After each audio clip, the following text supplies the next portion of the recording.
Welcome to Viewpoints. I'm Dave Brannon. I'm here today with Dr. Stan Supinski, who's a lecturer for the program, but he's also the director of our partnership program. We'd like to talk about our National Guard Certificate program today. Thanks for coming in, Stan. Thanks for having me. You know, we'd like to get an overall kind of view of what you're doing with the program, what the objectives are.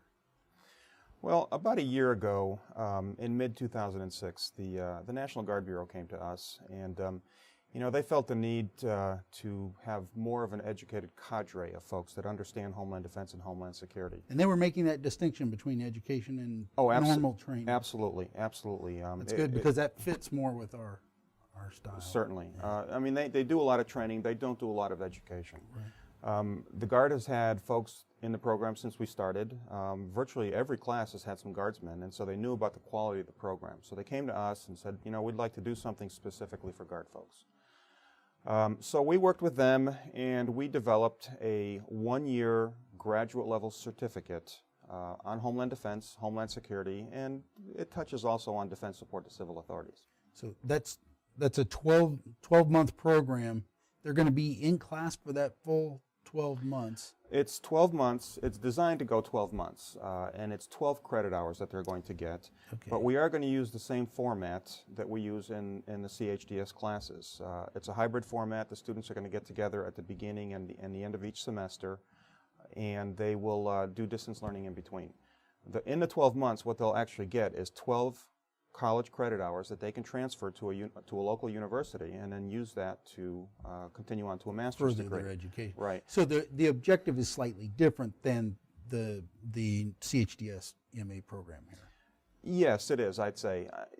The primary objective certainly is to provide them with the knowledge to do these Homeland Security and Homeland Defense duties that they have, but they have a secondary objective, and that is that, generally speaking, the level of education in the National Guard is a little bit lower than it is in the active duty forces. So they would like to have an additional opportunity for them to raise that level of education. Right, and this way they can not only get that education in Homeland Defense and Homeland Security, but they can also apply those credit hours towards a master's degree. Well, that's great because that really fits with how our program thinks and runs anyway. So it's just a slight change. Exactly. Now, these credits, what make up these courses? Well, it pretty much covers the entire spectrum of what we do in the regular master's program. There are 4 courses, and the first course is sort of a foundations course. They cover the terrorist threat, the organizations, the strategies. The second course is a multidisciplinary course, and there we kind of catch a few cats and dogs, things like strategic planning, intelligence. The third course also is a more of an operational course where they focus more in on planning and doing operations, the National Response Plan and NIMS. And then the last course is a capstone course, and we cover sort of special issues that are related to the particular state or region that they're coming from, and they do a capstone project. Oh, so that course will then be molded to fit what Wisconsin needs, may be different than what New Orleans or what Louisiana needs, or different than what California needs. Exactly. And so the program has that built-in flexibility. Absolutely. They wanted to provide a common knowledge base for Guardsmen in every state and Across territory. the country. And so the first 2 courses will be the same to anyone that takes it in any location. Courses number 3 and course number 4, they will focus more in on specialized areas that are particular to that particular state. For example, course 3 has a section on critical infrastructure protection. And we will use examples of critical infrastructure that are specific to that region where the course is being offered. Oh, okay, that's outstanding. Now, where is this going to be done? Well, that's another interesting facet of this program, is that we are working with university partners in every state and territory. We don't have the faculty or the staff to go out and teach this in 54 different locations. So what we're doing is 54 locations is where that's the goal correct. is then. Right, and actually the locations will be even greater than 54, but we're talking the 50 states and the 4 territories. Okay. So what we're going to do is we're going to co-opt university partners in those locations, and we will provide them with the curriculum that we've developed.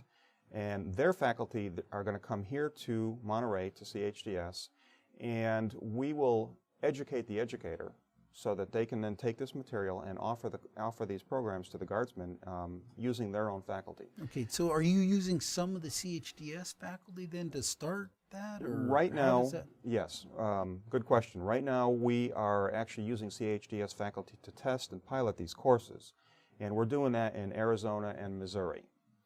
But what's going to happen in this fall, we're going to actually spread the program to some additional states, and that's going to go to Colorado, to Texas, to Pennsylvania, and the Military District of Washington. And we're going to bring faculty members from schools in those locations here for a 1-week workshop where we're going to hand over the material to them, and we're going to give them a content workshop. We're going to educate them on the content. So you're going to teach these university partners how we do it at CHDS, and then presumably they will mold it to fit with their existing program, but maybe held to a certain standard? Exactly, exactly. And the Okay. role of CHDS in the long term will be to kind of do quality control, making sure that they address the issues that we want them to address. And we will maintain a close liaison with the National Guard to make sure that the content keeps current with what they actually need. Okay. So let me just mention something else about the partners and the locations.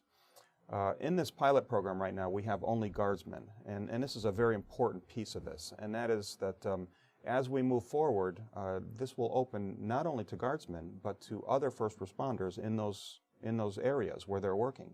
So, for example, Military District of Washington, we're using George Mason University, and they have already reached out to the Arlington County Fire Department, to the Department of Homeland Security, and folks from those offices will also come and participate in these classes. That's really interesting because the participants and the graduates of our program have always commented on the strength of this interdisciplinary discussion as being an important aspect of what really makes it work. Right, and exactly that. You know, the essence of Homeland Security.